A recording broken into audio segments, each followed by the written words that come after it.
नमस्कार दोस्तों, मैं फरमान खान आनंद कंप्यूटर क्लासेस में आप सभी का स्वागत करता हूं। तो दोस्तों, जैसा कि मैंने आप सभी से बोला था कि हम लोग मैथ और रीजनिंग के जो महत्वपूर्ण टॉपिक हैं, जिनके क्वेश्चन लगातार पेपरों में रिपीट होते रहे हैं, उन टॉपिक्स को एक सीरीज के रूप में कवर करने वाले हैं। तो पिछली वीडियो में हमने डिक्शनरी के सवाल सॉल्व किए थे। तो आज हम सॉल्व करेंगे और समझेंगे हमारे मैथ के एक important topic, that is arithmetic progression, जिसे हिंदी में कहा जाता है समानांतर श्रेणी। तो चलिए, जैसा मैंने आपको पहले भी बताया हुआ है, यह पूरी सीरीज उन लोगों के लिए महत्वपूर्ण है जो नॉन मैथ बैकग्राउंड के हैं, जिनका मुख्य उद्देश्य सवाल को अटेम्प्ट और सॉल्व करना है, तेज़ी से सवाल करना उद्देश्य नहीं है। तो यहाँ मेरा पूरा अप्रोच उन लोगों के लिए रहेगा जिन्होंने जीवन में कभी भी मैथ नहीं किया, तो एटलीस्ट कुछ सवाल कर पाएँ आसानी से। तो यहाँ मैं बहुत ही बेसिक लेवल पर समझाने वाला हूँ। तो यहाँ पर आप कोशिश नहीं करेंगे कि तेज़ी से सवाल सॉल्व करना, क्योंकि यहाँ पर टाइम महत्वपूर्ण नहीं है। तो अगर हम बात करें समानांतर श्रेणी की, अगर हम समझना स्टार्ट करें कि समानांतर श्रेणी का मतलब क्या होता है। समानांतर समानांतर श्रेणी, तो अगर मैं आपसे कहूँ कि एक सीरीज है नंबर्स की एक क्या है, सीरीज है, जहाँ पर मैंने संख्याओं को किस तरह दिखाया हुआ है, A1 A2 A3 A4 और इस तरह से ये सीरीज AN तक जा रही है। तो एक ऐसी सीरीज जहाँ पर संख्या इस तरह की दी जाएं, लेकिन यहाँ कुछ गुण निकल के आते हैं। क्या निकल के आता है कि यहाँ पर किन्हीं भी दो संख्याओं के बीच में, जैसे A2 माइनस A1 बराबर है A3 माइनस A2, ये बराबर है A4 माइनस A3, और ये चीज़ हम देख रहे हैं कि यहाँ पर क्या होगा, किन्हीं भी दो संख्याओं के बीच का जो डिफरेंस है वो डिफरेंस हमेशा बराबर रहेगा। तो यहाँ जो डिफरेंस है, इस डिफरेंस को कहा जाता है D। इस डिफरेंस को क्या कहा जाता है, और D। और इसका अर्थ क्या हुआ कि अगर हम अंतिम पद an माइनस 1 को घटाएं, या फिर क्या बोलते हैं, हम A2 में से A1 घटाएं, या हम A3 में से A2 घटाएं, तो ये हमें जो अंतर मिलेगा, तो किन्हीं भी दो कंसेक्यूटिव लगातार पदों का बीच का जो अंतर होगा वो समान रहेगा। तो समानांतर श्रेणी का मतलब क्या हुआ कि वह श्रेणी जिसमें दो समानांतर पदों का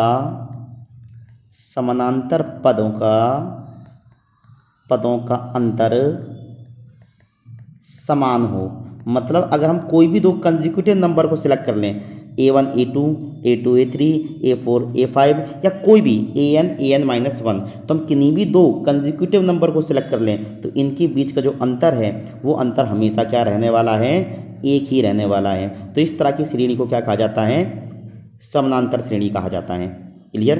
तो जब भी आपको सवाल दिया जाएगा, या तो समानांतर श्रेणी घोषित किया जाएगा, अगर घोषित नहीं किया गया है तो हमें देख के पता लगाना पड़ेगा कि वह श्रेणी जो है उसके बीच का जो डिफरेंस है वो क्या समान है। तो चलिए, यहाँ कुछ फार्मूलाज हैं जिन पर हमें बात करनी होगी। बड़ा सिंपल फार्मूला है, तो याद रखिएगा। अगर हमसे पूछा है AN पद, मतलब कोई भी पद पूछा है, AN मतलब कोई भी पद पूछा जाए, तो इसका फॉर्मूला होता है A plus n minus 1 into D। याद रखिएगा, ये फॉर्मूला है। n यहाँ पर मतलब क्या होता है, n मतलब होता है पद का क्रम, मतलब किस संख्या का पद पूछा हुआ है। क्लियर है। तो जैसे मैं उदाहरण पे बात करूँ, मुझे निकालना है A5 निकालना है, तो A5 क्या हो जाएगा, तो A5 बराबर A plus 5 minus 1 into D, A plus 4D, ये हमें क्या मिल जाएगा, पाँचवा पद मिल जाएगा। तो याद रखिएगा। और यहाँ A जो है, A हम क्या देख रहे हैं, A या A1, तो यहाँ अगर मैं आपसे कहूँ A या A1 अगर बात की जाए, दोनों में से कुछ भी, तो ये हमेशा होता है पहला पद। तो आपकी सीरीज का जो पहला पद होगा उसे हम A के नाम से जानेंगे। क्लियर है। और जो अंतिम पद होगा उसे हम AN कहेंगे, और N की वैल्यू रखकर हम किसी भी पद का अनुमान लगा सकते हैं। क्लियर। इसी तरह से यहाँ पर एक चीज़ और पूछी जाती है, सम ऑफ या फिर n पदों का योग, ये सवाल भी आता है। तो अगर हमें n पदों का योग दिया जाए तो इसका फॉर्मूला है एस एन। क्या होगा? S N. तो इसका फॉर्मूला है n/2 2a plus n-1 into D. या तो ये लगाइए, और अगर आपको ये नहीं लगाना तो एक और फॉर्मूला है n/2 a प्लस एल। यहाँ एल मतलब है अंतिम पद। तो अगर आपको अंतिम पद पता है तो फॉर्मूला और आसान हो जाएगा। तो सीरीज में अगर हमें अंतिम पद दिया जाए जिसे हम एल से रिप्रेजेंट कर रहे हैं तो यहाँ पर क्या हो जाएगा? फॉर्मूला और आसान हो जाएगा। अब ये कैसे आया ये हम किसी और जगह समझेंगे। तो अभी हम बात करते हैं कि हम क्या देख रहे हैं। सबसे पहले समानांतर श्रेणी का अर्थ क्या है? तो वह श्रेणी जिसमें दो समानांतर या फिर कंजिक्यूटिव पदों का योग क्या हो, पदों का अंतर क्या हो, समान हो। जहाँ पर किन्हीं दो समानांतर पदों का अंतर समान हो। जैसे A2 में से अगर हम A1 घटाएं तो बराबर वो मिले जो हमें A3 से A2 से मिलेगा, जो हमें A4 से A3 से मिलेगा। क्लियर? तो यहाँ पर जो अंतर है उसे हम D से दिखाएंगे, उसे हम किसे दिखाएंगे? डी से दिखाएंगे। क्लियर? इसी प्रकार अगर मैं आपसे पूछूं एन, ए एन मतलब किसी चौथा, पांचवा या अंतिम पद, तो उसका फॉर्मूला होता है ए प्लस n-1 इंटू डी। अब यहाँ क्या, ए क्या होगा? पहला पद होगा, और एन क्या होगा? पद का क्रम। तो यहाँ क्या सवाल पूछा गया कि भाई अगर मैं आपसे कहूँ, देखिए जरा यहाँ पर, अगर मैं आपसे कहूँ कि पाँचवा पद कौन सा होगा, तो पाँचवें पद के फॉर्मूला क्या है? ए प्लस 5, एन की वैल्यू 5 -1 इंटू डी, तो ए प्लस 4d। इसी प्रकार अगर हमें n पदों का योग पूछा जाए तो फॉर्मूला होता है n/2 2a plus n-1 into D. कुछ चीज़ें आपको याद रखनी पड़ेंगी, ठीक है। अगर आपको याद रखना कि अगर आपको मैथ करना है तो मैथ करने के लिए कुछ बेसिक फॉर्मूले याद रखने पड़ेंगे। जैसे यहाँ पर यही दो फॉर्मूले हैं, n/2 2a plus n-1 into D, और चौथा, पाँचवा, छठवा, सातवां, आठवां या कोई भी पद पूछा जाए तो a plus n-1 into D. अगर आप ये दो फॉर्मूले याद रखेंगे तो मेरी गारंटी मानिए आप CPCT के लेवल के, इवन व्यापम के लेवल के सवाल भी सॉल्व कर पाएंगे। तो आई थिंक इतनी चीज़ें आपको समझ में आ गई होंगी। और अगर आपको समझ में नहीं आई हो तो आप मुझे कमेंट में बता दीजिएगा, मैं आपको और अच्छे से एक्सप्लेन कर दूंगा। या किसी प्रकार के सवाल नहीं बने तो आप मुझे व्हाट्सअप कर दीजिएगा, मैंने अपना नंबर अपने वीडियोज़ में छोड़ा हुआ है, तो वहाँ से आप मुझे व्हाट्सअप कर देना, मैं उन सवालों को दोबारा सॉल्व करवा दूँगा। चलिए अब हम करते हैं कुछ सवाल जो CPCT में पिछले कुछ समय में पूछे गए हैं। तो देखिए, अंकगणित श्रृंखला 3, 7, 11, 15 डैश डैश डैश के पहले 15 पदों का योग ज्ञात कीजिए। पहले 15 पदों का योग, तो हमसे क्या पूछा हुआ है? n मतलब 15, S15 पूछा हुआ है, तो इसका फॉर्मूला क्या हुआ जरा देखिए। तो हम जानते हैं ये हमसे पूछा है। अब यहाँ देखिए हमारे पास क्या है? SN बराबर n/2 2a plus n-1 into d. तो ये तो हमारा क्या है? फॉर्मूला है। जब ये हमारा फॉर्मूला है तो हमारे पास क्या क्या होना चाहिए? हमारे पास n होना चाहिए, हमारे पास a होना चाहिए, और हमारे पास d चाहिए। क्लियर? तो ध्यान दीजिए, हमें ये तीन चीज़ों की आवश्यकता है इस फॉर्मूले को सॉल्व करने के लिए। तो n तो दे रखा है, तो बता दीजिए n बराबर है 15। a क्या होता है? पहला पद, तो यहाँ पहला पद क्या है? 3। और d क्या होता है? किन्हीं भी दो पदों का अंतर। तो 7 में से 3 घटा लीजिए, 11 में से 7, तो 7 में से 3 घटाया 4, 11 में से 7 घटाया 4, 15 में से 11 घटाया 4। तो जब अंतर समान है तो समानांतर श्रेणी है, तो 7 - 3 बराबर 4। तो अब यहाँ देखिए हमारे पास जितनी चीज़ें चाहिए थी वो सब हैं। अब इन सबको फॉर्मूले में पुट कर दो। तो क्या देख रहे हो? ध्यान से देखिए। तो अब मैं ज़रा फॉर्मूले में पुट करता हुआ जा रहा हूँ। n मतलब 15/2, फिर ब्रैकेट 2, a का मतलब 3 प्लस n मतलब 15 -1 और d मतलब 4। अब ये हम एक एक करके सॉल्व करेंगे, ध्यान दीजिए। तो एक एक करके अंदर से बाहर की ओर सॉल्व करेंगे। 15/2, 2 गुणा 3 प्लस 15 में से 1 गए, 14 गुणा 4। और आगे देखिए 15/2। अब देखिए 2 गुणा है 3 दूनी 6 और 14 चौको 56। क्लियर है? ध्यान से देखिए। अब इसी को और आगे ले गए, 15/2 और 56 और 6 कितने हो गए? तो 6 6 12 और 5 6 62। तो 56 57 58 59 60 61 62। तो क्या देखेंगे हम? 15/2 गुणा 62। अब 62 2 से कट जाएगा तो कट जाएगा, तो आ जाए 31। तो क्या सॉल्व करना है? 15 गुणा 31। अब आपको मैथ नहीं आता तो कम से कम गुणा तो आता ही होगा। तो 1 का 5 से करेंगे 5 और 1, फिर 3 का करेंगे 3 पंजे 15, 3 और 1 4 और जोड़ दीजिए। ध्यान के देखिए, अगर हम इसको जोड़ना स्टार्ट करें तो 5 का 5, 5 और 1 6 और ये 4, 465। तो देखिए 465 ऑप्शन में है तो जो है तो यहाँ पर आंसर हो जाएगा तीसरा। क्लियर है? आई थिंक आपको समझ में आया होगा। अगर अभी भी समझ में नहीं आया तो मैं दोबारा समझाता हूँ। जरा देखिए क्या बोला गया है। अंकगणित श्रृंखला 3 7 11 15 के पहले 15 पदों का योग ज्ञात कीजिए। तो 15 पदों का योग ज्ञात करना है और n पदों का योग का फॉर्मूला क्या है? S N is equal to n upon two a plus n minus one into d. यहाँ हमने क्या देखा? तो अब हमें इस सॉल्व करने के लिए हमें n का पता होना चाहिए, a का पता होना चाहिए और d का पता होना चाहिए। ठीक है, फॉर्मूला लिखने के बाद अब n क्या होता है तो यहाँ दिया गया 15 तो मैंने टिप दिया। फिर a क्या होता है? आपकी सीरीज का पहला अंक a कहलाता है तो a लिख दिया। और d क्या होता है? किन्हीं भी दो संख्याओं के बीच का डिफरेंस। अब आप कोई भी दो संख्या चुन लीजिए, मैंने 3 और 7 चुना तो अंतर आया 4। अब इसको मैंने वैल्यू को पुट कर दिया तो 15/2 टू a की जगह 3 फिर प्लस फिर ब्रैकेट में 15 माइनस 1 इंटू डी की वैल्यू 4। अब मैंने सॉल्व करना स्टार्ट किया एक करके। ध्यान से देखिए तो 15/2 2 गुणा 3 प्लस 14 गुणा 4, फिर 15/2 3 दूनी 6 और 14 चौको 56। अब उसको और सॉल्व किया तो 15/2 56 और 6 62 हो गया। तो 15/2 गुणा 62, 62 को 2 से काट दिया, 2 तिया 6 2 एकम 2 31, तो 15 गुणा 31। अब 31 को सॉल्व किया। अब हम जानते हैं कि मैथ बैकग्राउंड से आप लोग हैं नहीं तो हम क्या करेंगे, बिल्कुल बेसिक तरीके से बता रहे हैं। तो 1 गुणा 15 15 आया, फिर गुणा फिर 3 का 15 के 3 पंजे 15 3 और 1 4 और जोड़ दिया तो आंसर आ गया 465।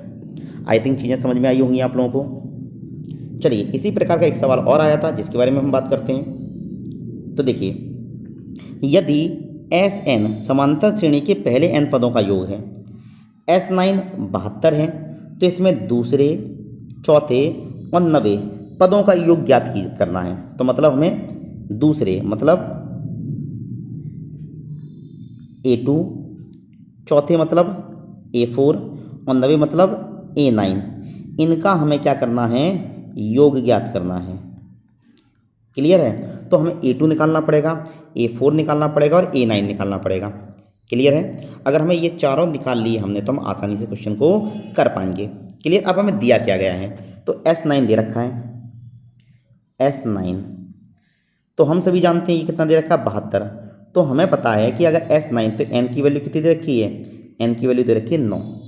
तो अगर हम इस फॉर्मूले को पुट करें तो क्या देखेंगे, Sn बराबर n/2 2a plus n minus 1 into D.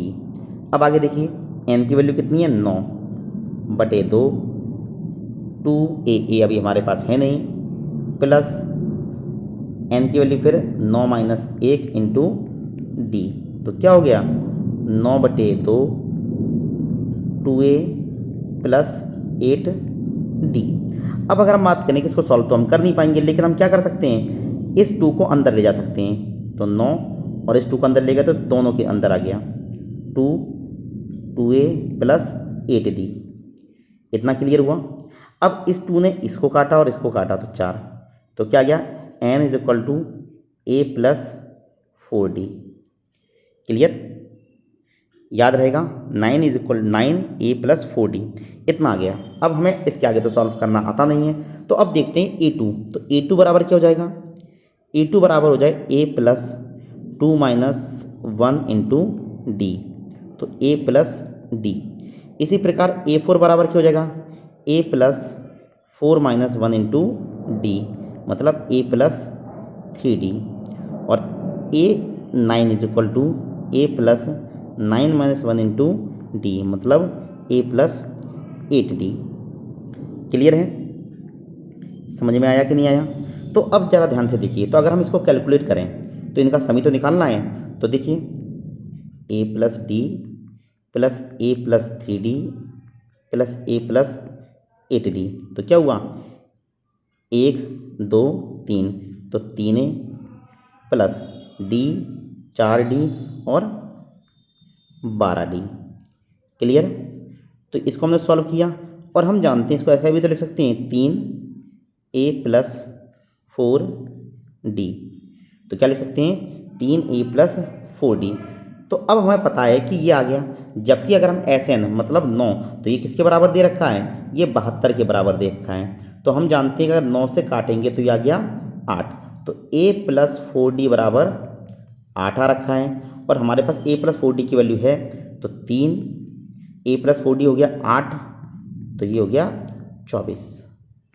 Clear हुआ। तो यहाँ पर आंसर क्या आ गया, 24 आ गया।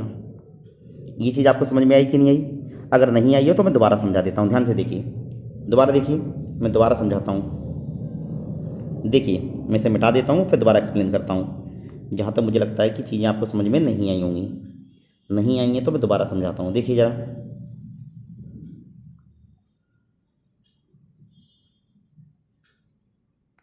देखिए ध्यान से।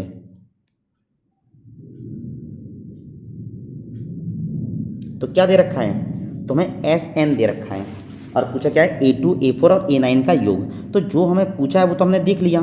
तो अब जरा देखिए हमें जो दे रखा है, तो Sn is equal to 72, n बराबर 9, और अब हमने पुट करना स्टार्ट किया। तो Sn बराबर क्या हो जाएगा, तो ध्यान से देखिए, ये हमारे पास 72 है, तो ये किसके बराबर हुआ, n मतलब 9/2, 2a plus 9 minus 1 into d. तो 72 बराबर 9/2, 2a प्लस 8d। ध्यान से देखिए। अब जरा ध्यान से सुनिए, मैं चाहूँ तो इसके लिए एक और तरीका है। तो अब मैं क्या करूँ, इस 2 को डिवाइड करना चाहूँ, 2 से 2 कटा और ये 4, क्योंकि अंदर जाके डिवाइड भी तो करेगा। तो 72 बराबर 9a प्लस 4d, और इस 9 को अगर मैं यहाँ ले आऊँ इधर तो अपॉन में आ जाएगा। तो 72/9 a प्लस 4d, और ये कितना आ गया 8। तो a प्लस 4d बराबर आया 8। अब इसके आगे हम कुछ कर नहीं सकते, ध्यान से देखिए, इसके आगे कुछ नहीं किया जा सकता, तो हमने यहीं छोड़ दिया। क्लियर। अब हमें दिया क्या गया है कि भाई इनका योग निकालना है।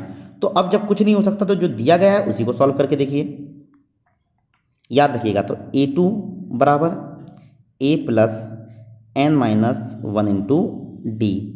अब n का मतलब पता है 2 है, तो a plus 2 minus 1 into d, तो ये आ जाएगा a प्लस डी। दूसरा क्या है A4, तो ये हो जाएगा a प्लस n मतलब 4 माइनस 1 3d। इसी प्रकार A9 बराबर हो जाए a प्लस 8d। जब मैं इनको जोड़ूंगा, ध्यान से देखिए, इन तीनों को जोड़ा मैंने, तो a 3a d 3d 4d, 8 और 3 11 और 1 12d। अब जरा देखिए, अगर हम 3 को कॉमन ले लें तो a प्लस 4d आ गया। और ज़रा ध्यान से देखिए, a प्लस 4d की वैल्यू हमारे पास पहले से ही है, तो 3 गुणा 8, यह आ जाएगा 24। आया समझ में। तो यहाँ जो दिया जाए उसको जरूर फोकस कीजिए, जो हमें दिया जाएगा हमें उस पर फोकस करना पड़ेगा, क्योंकि उसी से ही सवाल आगे बढ़ता है। चलिए, और ये चीज़ बहुत ज़रूरी है कि आपको फॉर्मूला पुट करना आना चाहिए। अगला सवाल देखेंगे अब हम। अब ध्यान दीजिए, सवाल क्या है, एक समानांतर श्रेणी के 5वें 9वें पदों का योग 30 है। इस श्रेणी का 25वां पद इसके 8वें पद का 3 गुना है, तो इसका चौथा पद क्या होगा। तो सबसे पहले हम देखेंगे कि इसका क्या क्या दिया गया है। तो किसके बारे में बात की गई है, 5वें पद के बारे में बात की गई है। तो A5 के बारे में बात की गई, तो A5 क्या हो जाएगा a प्लस 4d। मैंने निकालना सिखाया है, क्या हो जाएगा a प्लस 4d हो जाएगा। ओके, चलिए, वहीं अगर हम बात करें नवा पद, तो A9 क्या हो जाएगा a प्लस 8d हो जाएगा। ठीक है, फिर क्या बोला है, इनका योग, तो इन दोनों को जोड़ दो, तो क्या हो गया 2a प्लस 8 और 4 12d, किसके बराबर है 30 के बराबर है। जो हमें दे रखा है उसको लिखते जाइए, पहला स्टेप। इसी श्रेणी का 25वां पद, तो मतलब A25, और इसके 8वें पद मतलब A8 का 3 गुना है। मतलब A8 में अगर हम 3 का गुणा कर दें तो A25 किसके बराबर है, 3 गुना है A8 के। तो अब A25 मतलब a प्लस 24d, और ये 3 गुणा a प्लस 7d, ये बोला है इन्होंने। ठीक है, अब जरा हम बात करें, अब पूछा क्या गया है, तो पूछा है A4 क्या होगा। अब A4 निकालना है तो आपका A+3D पता होना बहुत ज़रूरी है। अगर आपको ये चीज़ नहीं पता, A की वैल्यू नहीं पता, 3D नहीं पता, तो आंसर तो नहीं आने वाला। तो अब जो दिया गया है उस पर हम बात कर लें। जितनी चीज़ें दे रखी थी हमने वो सब इस पर लिख लिया। और अगर आपको चीज़ें नहीं पता तो मैं दोबारा बता देता हूँ। देखिए, एक समानांतर श्रेणी के 5वें और 9वें पदों का योग 30 है। तो 5वां पद क्या हुआ? A+4D। 9वां पद क्या हुआ? A+8D। दोनों का योग क्या हो गया? A+2A+12D बराबर 30। सेम अब क्या बोला? इस श्रेणी का 25वां पद मतलब A25 किसके बराबर है? यह बराबर है किसके? 3 गुना 8वें पद के। तो 3 गुना 8वां पद A+7D। तो A+24D बराबर is equal to 3 multiply A+7D। चलिए, अब जो दिया गया है उस पर देखिए पूछा गया है चौथा पद क्या होगा। तो चौथा मतलब A+3D पूछा है। चलिए मैं कलर चेंज कर देता हूँ, आगे देखिए। तो अगर मैं आपसे कहूँ, अगर हम पहली सीरीज को उठाएं, अगर हम इसको उठाएं तो क्या दिया गया है? 2A+12D बराबर 30। इसको 2 से डिवाइड कर दें क्योंकि 2 है, हो जाएगा A+6D बराबर 15। Clear clear. तो ये आ गया इतना, ठीक है। तो ये आ गया A+6D बराबर 15। इसी प्रकार हम इसको सॉल्व करें, इस वाले हिस्से को सॉल्व करें तो क्या देखेंगे? A+24D बराबर 3A+21D। क्लियर है। अब हम ए एक तरफ ले जाएं, डी एक तरफ ले जाएं क्योंकि और कुछ तो किया नहीं जा सकता। तो ए को हम यहाँ ले जाएंगे और डी को हम यहाँ ले आएंगे तो क्या देखेंगे? 24D माइनस 21D बराबर 3A-A। तो क्या हुआ? 24D में से 21D गए तो 3D। और यहाँ पर हम क्या देखेंगे? और ये बचा 2A। क्लियर। तो हम क्या लिख सकते हैं? तो क्या देख सकते हैं? तो 3D बराबर 2A देख सकते हैं। तो 3D बराबर 2A हुआ। तो अगर हम ध्यान दें थोड़ा सा तो क्या देखेंगे? तो 6D बराबर क्या हो जाएगा? 4A हो जाएगा। और अगर हम ध्यान देंगे यहाँ पर 4A हो जाएगा। अगर आपको समझ में नहीं आया तो कोई दिक्कत नहीं है, कोई समस्या नहीं है। इतना निकाल लिया आपने। तो क्या देखा कि A बराबर 3/2D होता है। तो अगर हम इसको यहाँ पुट कर दें जो हमें दे रखा है तो क्या देखेंगे हम यहाँ पर? A बराबर क्या हुआ? A बराबर हुआ 3/2D। क्लियर। प्लस 6D बराबर 15। तो अब इसको 2 से मल्टीप्लाई कर दिया तो हो गया 3D प्लस 12D और ये 30। तो क्या देखा? तो 15D बराबर 30 आ गया और D बराबर आ गया 2। और अगर हम D की वैल्यू यहाँ पुट कर दें तो A बराबर 3/2 और D गुणा 2 तो A बराबर 3। तो A की वैल्यू 3 आ गई, D की वैल्यू 2 और हमें निकालना क्या है? A+3D। तो A की वैल्यू क्या पुट करी आपने? 3 और D की वैल्यू 2।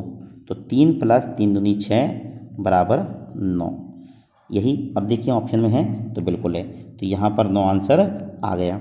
तो ज़रा देखिए, जो हमें दिया जाएगा, ठीक है, हम उसको लेंगे और जो हमें पता है हम उसको लेंगे और हमारी कोशिश रहेगी कि हमें क्या चाहिए वहाँ तक जाने की। क्लियर है। और इस तरह से आप क्या कर पाएंगे? आराम से क्वेश्चंस कर पाएंगे। अगर अभी भी आपके अर्थमेटिक के क्वेश्चंस नहीं बने तो आप मुझे कमेंट कर सकते हैं, व्हाट्सएप पर भेज सकते हैं, जिनको लेकर मैं अलग वीडियो बना दूंगा। अगर आपको मेरा प्रयास अच्छा लगे, मेरे समझाने का तरीका पसंद आए तो आप चैनल को सब्सक्राइब कर दीजिए, वीडियो को लाइक कर दीजिए और कमेंट में अपना फीडबैक जरूर दीजिए। मिलते हैं नेक्स्ट वीडियो में, तब तक के लिए नमस्कार।